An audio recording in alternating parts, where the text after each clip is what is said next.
Sám chi lên rất tâm lái chi vâng cầm tê leo xin tàn khiến nên xin thử leo dòng cùng sốt nắng tin khoang bằng kỳ gần nên chi khen lần xin thu na hôn cha ma ông đã cha về thật in nào buồn giang in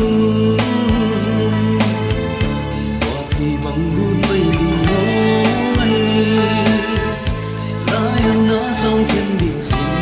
lên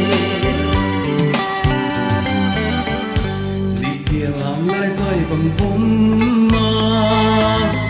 xin đừng nghe lâu nung nhọn lên lại ni cả xia chẳng lại doang về nghe đã vào lại cùng về đến đi cái nhà sẽ dùng thùng các chữ là vang ya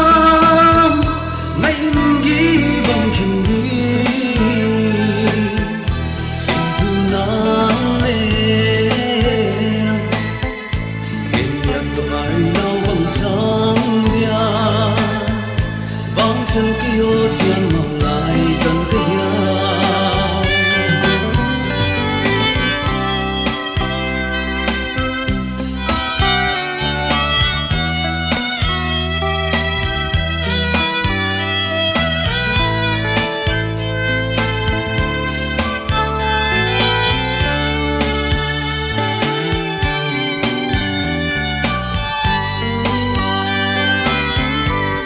chạm suy thu ngàn như linh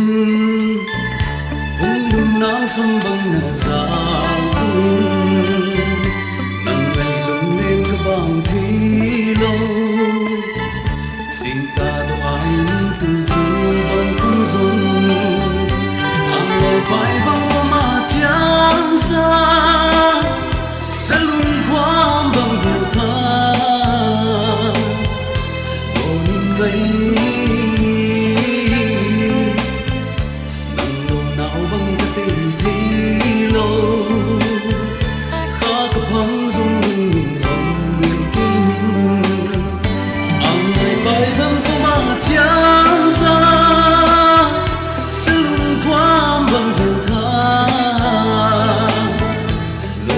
bay